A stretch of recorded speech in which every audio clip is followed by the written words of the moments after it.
Minasan konnichiwa und willkommen. And today I'm doing another story for you guys. This time, this is another Sherlock Panda mystery, which combines elements from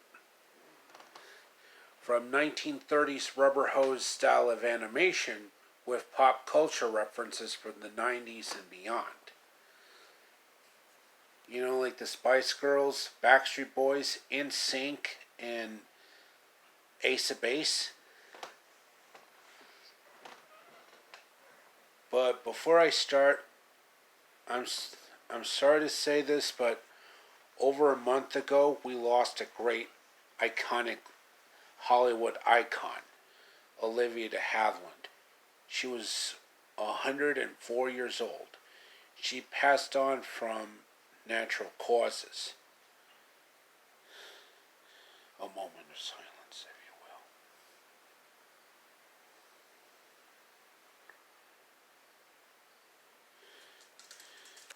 will. You may be gone, but your legacy will never die out. Anyway, let's start the video. It was a dark and stormy night at the La Crosse Marcus Theater in La Crosse. Me, Mao Mao, and Liang Shi were in separate auditoriums watching different movies. Mao Mao was watching James Cameron's Titanic.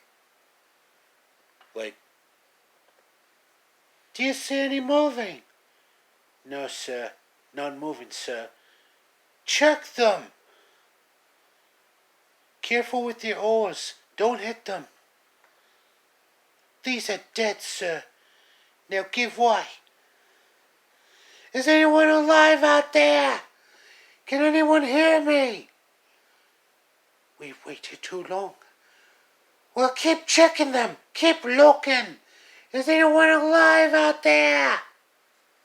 Can anyone hear me? Liang Shi was in a different auditorium watching Steven Spielberg's Schindler's List with Liam Neeson and Ralph Fiennes.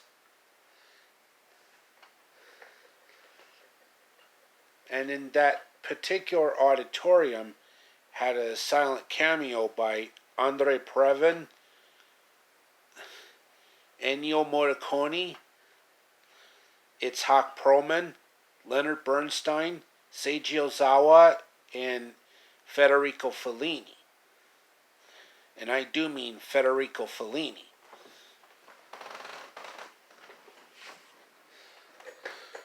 While in the third auditorium, I was watching Mrs. Doubtfire, a great Robin Williams classic. Well, I'd like to comment on the situation.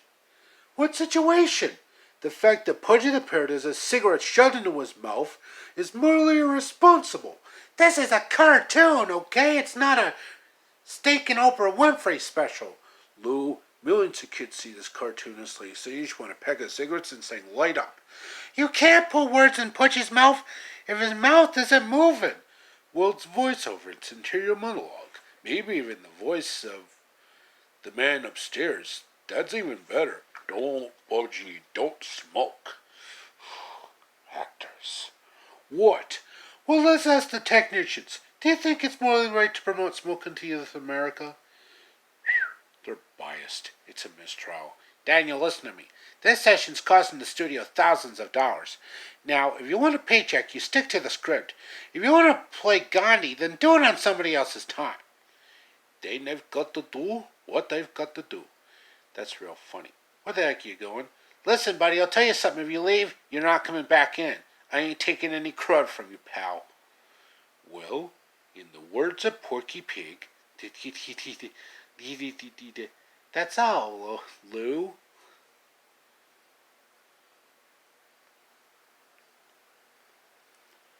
And then some obnoxious moviegoer from New York keeps blabbing on and annoying commentary while eating outside food, talking on his phone, and bringing out the video camera to record illegal pirated copies.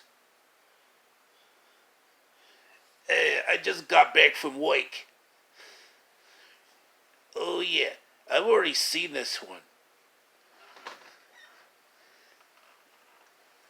Yeah, Mrs. Doubtfire has her own TV show. Oh, for goodness sake. Yeah, I know it's a bit anticlimactic, but it's the best we could do. For goodness sake, will you just shut your mouth already? Shut up. Hold on. I don't know why y'all is acting like this. I've already seen the movie like 20 times already. Kamehameha!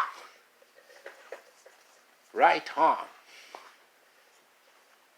This is for talking for Summer und Louise. You've ruined Schindler's List. Boogie Nights. Und Big Mama's House. Then you also ruined Indiana Jones and the Temple of Doom.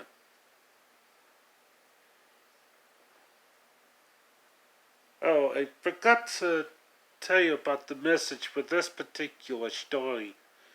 Oh, what story is that? You'll find out when you give the message to Mao Mao. Arigatou gozaimasu.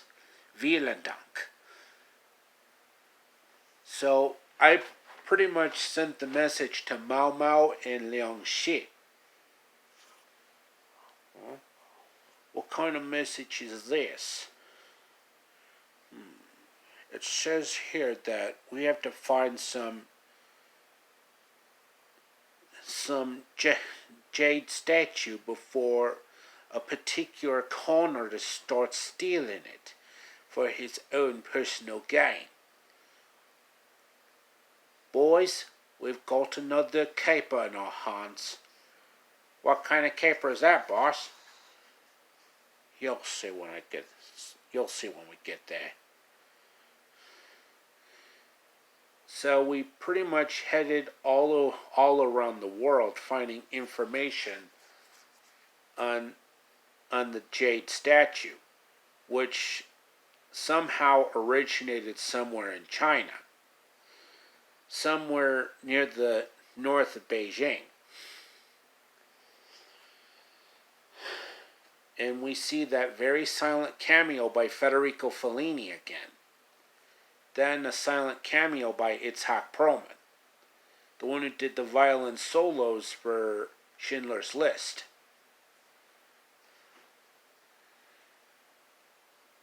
Then Martin Scorsese's Goodfellas. Like funny how? Like, how me funny? Okay, like funny how? Like I'm a clown or something? I make you laugh? I'm here to amuse you? So tell me what's funny. You stinker! I almost had him! You stuttering jerk, you!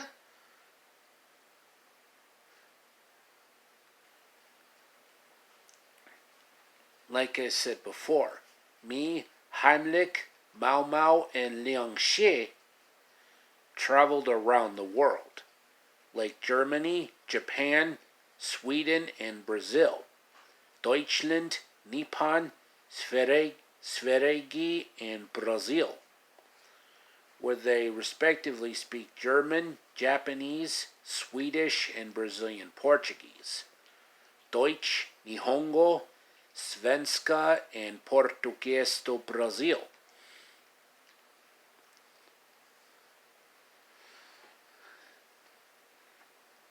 Ach ja. Oh nein, we're at a dead end. Kein Problem, meine Freunde. I know a secret way to get out of the dead end. Considering that this is the start of another crazy caper. You know, like in those old film wars of the 1940s? Like, of all the gins and all the whiskey in the world, she walks into mine. Air's looking at you, kid.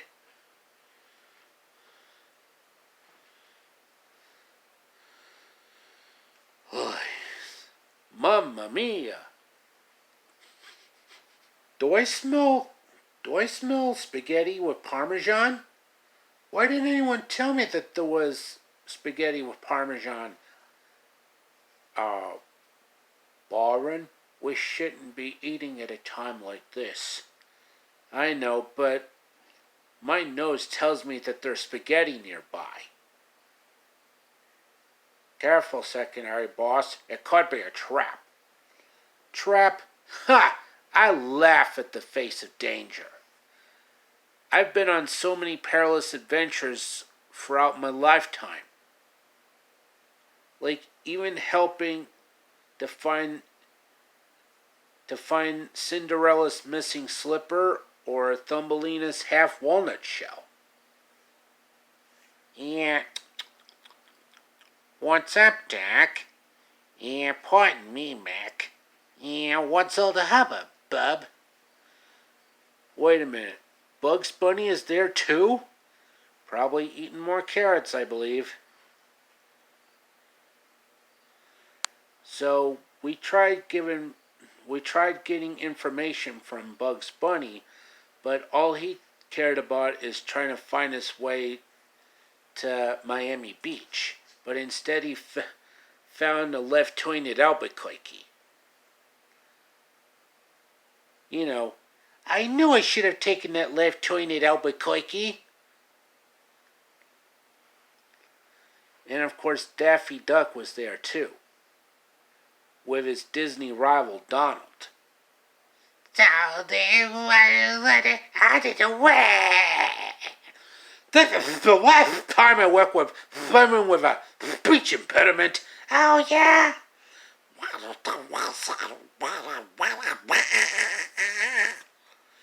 That is the last time I work with dogs or children. You're despicable. And then a short time later, me and the boys were in Jeddah, Saudi Arabia. You know, like the ones in 1001 Arabian Nights. Most notably, Aladdin, Sinbad, and Ali Baba and the 40 Thieves. Which I might do an adaptation of eventually. And I do mean Ali Baba and the 40 Thieves. Okay, this should be the end of part 1 of my second installment of Sherlock Panda. Stay tuned for part 2 as I continue the story. And I'll be right back after these messages, so stay tuned. And don't touch that dial.